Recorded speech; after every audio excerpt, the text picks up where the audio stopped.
Muchas gracias, Antonio. Vamos a concluir esta ronda con Francisco Valdés Ugalde. Francisco es investigador de la UNAM, del Instituto de Investigaciones Sociales de la UNAM. Por muchos años fue director de la Revista Mexicana de Sociología, además colaborador del Universal, consultor de la CEPAL. También tiene una historia muy cercana a la formación de la Facultad Latinoamericana de Ciencias Sociales y es actualmente director justamente de la Flaxo México. Adelante, Francisco, muchas gracias. Muchísimas gracias, Luis Daniel.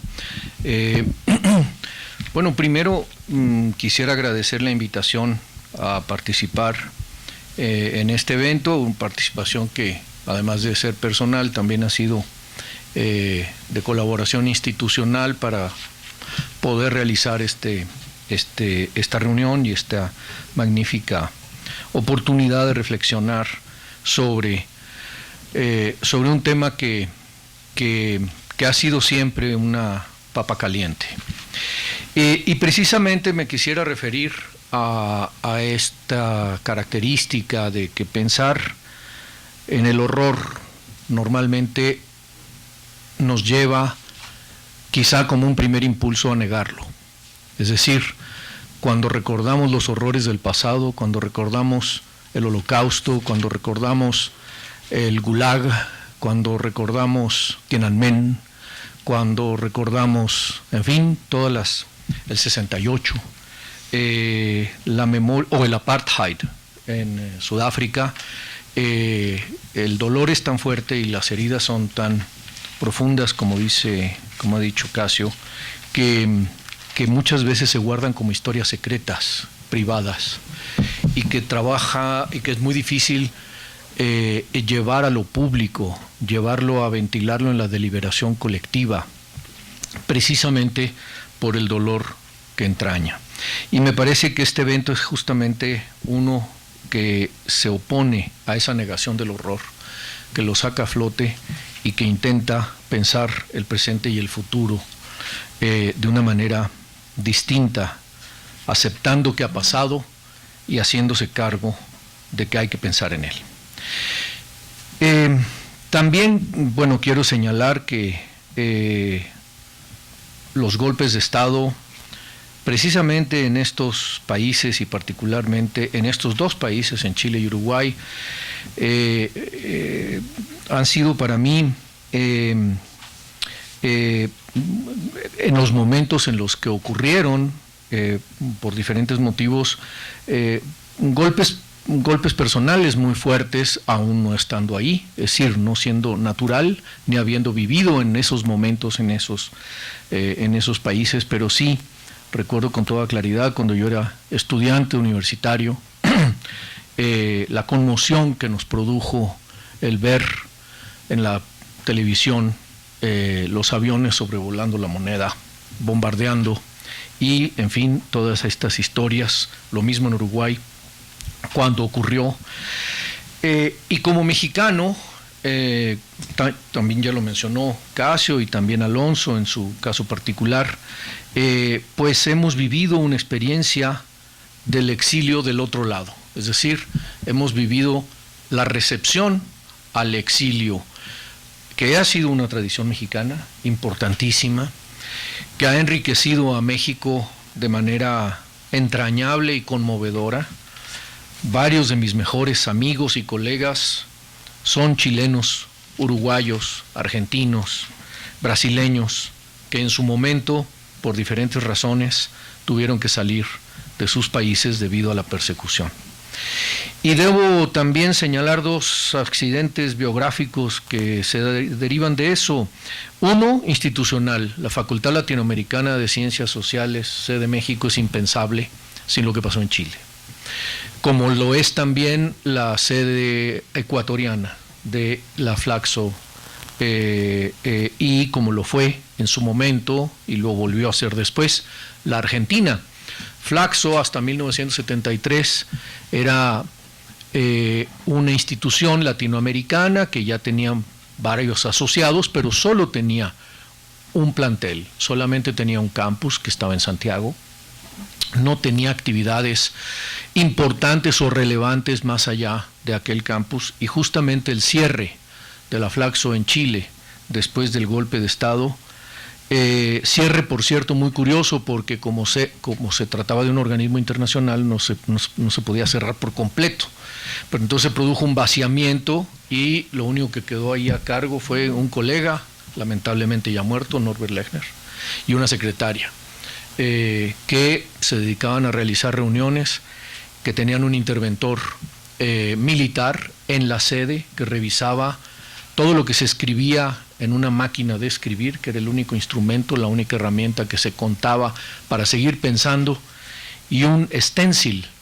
Muchos de ustedes probablemente no conocieron el stencil, y para ustedes soy yo un dinosaurio más o menos salido del Jurásico por hablar de un aparato tan antiguo que después fue sustituido por la fotocopiadora. Pero entonces la manera de reproducir y distribuir un paper, un trabajo, un escrito, pues se hacía en stencil. Incluso los volantes para volantear en las calles, propaganda de sindicatos o de partidos o de movimientos, se hacían en stencil. Y me acuerdo que nos contaba Norbert que este stencil solo de cada paper que hacían o cada trabajo que hacían, que además tenía que ser escrito en términos muy abstractos para que no lo pudiera entender el interventor militar, podían imprimir solamente 22 copias del stencil, después de lo cual la matriz era rota o destruida por el propio militar. Nos hemos encontrado, viene a cuento esta anécdota, porque nos hemos encontrado justamente al editar en Flaxo, México, las obras completas de Norbert Lechner, con estas historias, y con una gran cantidad, una parte muy importante de su obra, que precisamente no era conocida porque estaba dispersa y estaba realmente en los cajones de su casa, es decir, en su archivo personal.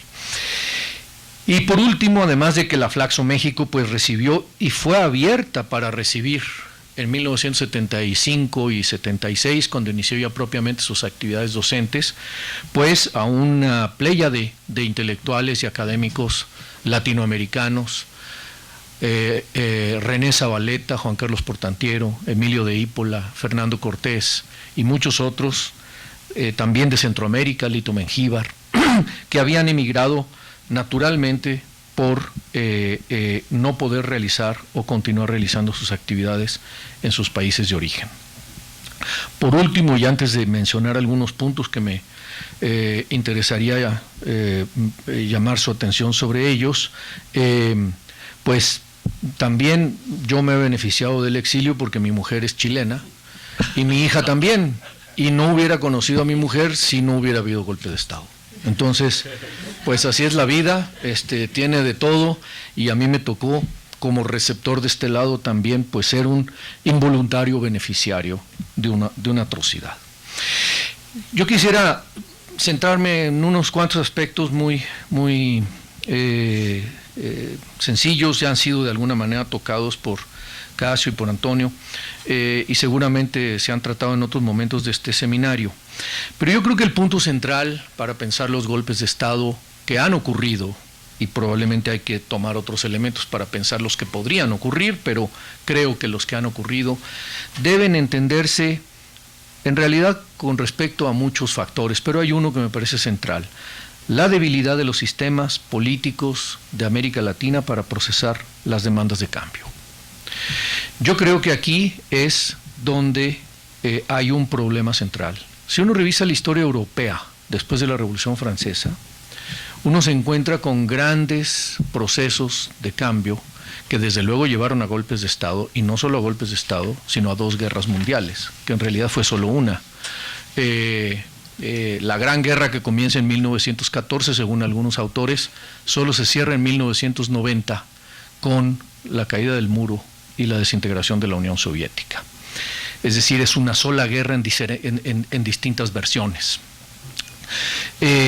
Pero al final de esas guerras, en Europa, una de las cuestiones que sobresale es la construcción de sistemas políticos comparativamente mucho más robustos que los nuestros para procesar esas demandas sociales, y teniendo como puntos de partida, de arranque en el origen histórico, condiciones que no son tan diferentes a las que en distintos momentos posteriores América Latina ha tenido.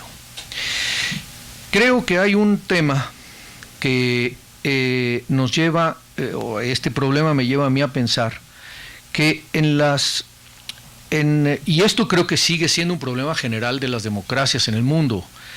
Si las democracias son democracias, pero a partir de una plataforma que no es democrática, es decir, hay una constitución que define qué se puede hacer, define también qué no se puede hacer, y con frecuencia, o en la mayor parte de los casos, con muy pocas excepciones, las constituciones democráticas no tienen reglas para que la gente cambie los ordenamientos que hay en esas constituciones. Por eso hay que andar brincando entre constituyentes.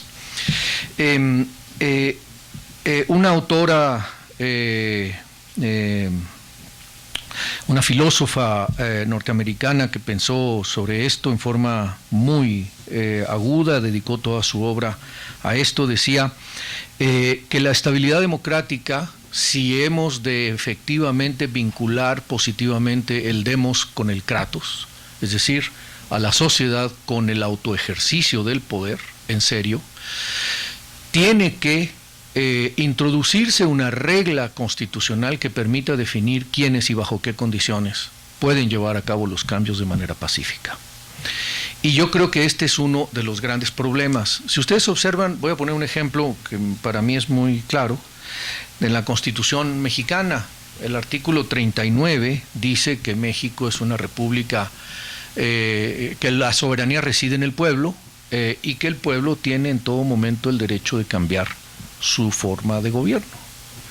Pero no hay ninguna ley reglamentaria del artículo 39, es decir, no hay una ley, no hay una disposición que diga, a ver, pues si se juntan tantas peticiones de que hay que reformar el municipio o el federalismo, entonces procedemos a hacer un plebiscito o a hacer un referéndum.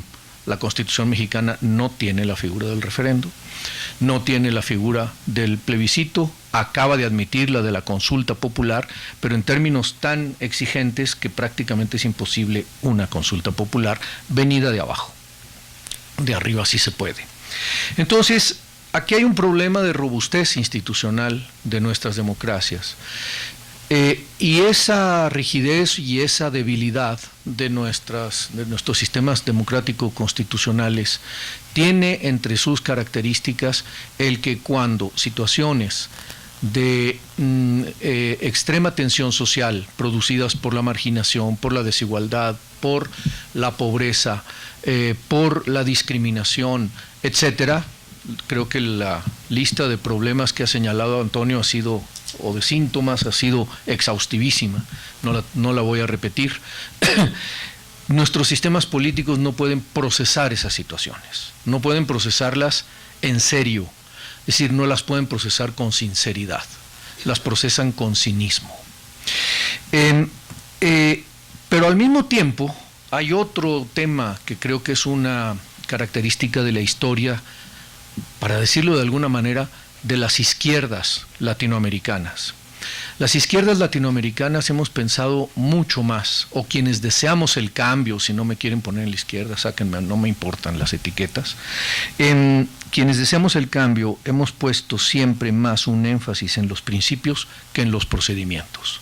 Mucho más en lo que es necesario, lo que queremos, lo que habría que, en la utopía, que en el motor del cambio, que en los motores políticos del cambio, en cómo institucionalizar la deliberación, en cómo institucionalizar la deliberación del cambio y en cómo crear mecanismos internos a los sistemas políticos que permitan procesar pacíficamente transformaciones que efectivamente se conviertan en reglas vinculantes. En reglas vinculantes para quienes tienen que generar efectos distributivos, políticas públicas, etc. Y aquí, creo yo, esto es una característica de la historia constitucional de América Latina. Cuando la izquierda piensa en el cambio político, piensa muy poco en los motores políticos del cambio.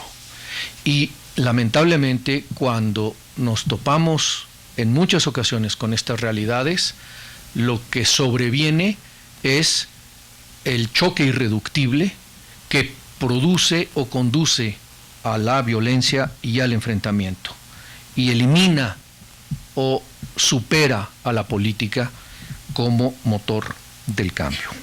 Quisiera concluir, para que quede un poco de tiempo, me imagino, para preguntas y comentarios adicionales, que yo veo esta problemática además en una situación que creo que debemos observar como cambio de época. No solo por la transformación que ha traído económicamente el neoliberalismo y la globalización, sino porque estas dos cosas vienen además emparejadas, y la fecha 1990 es en ese sentido paradigmática, con el fin de aquella guerra, de la gran guerra del 14 al 90, una guerra que duró prácticamente y dominó el siglo XX.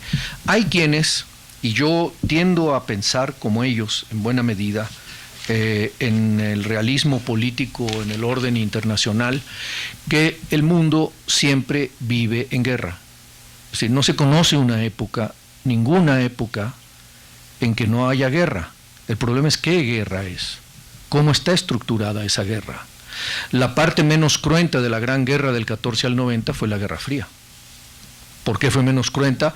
Pues porque en lugar de intercambiar misiles nucleares, se mantuvo una situación de juego de espacios entre las diferentes potencias que más o menos estableció ciertos equilibrios. Y esa guerra, hay que decirlo con toda claridad, esa guerra la ganó la Alianza Atlántica. Esa guerra la ganó la Alianza Atlántica de manera palmaria. El opositor más importante, la Unión Soviética y los países asociados de Europa Central, se desintegraron.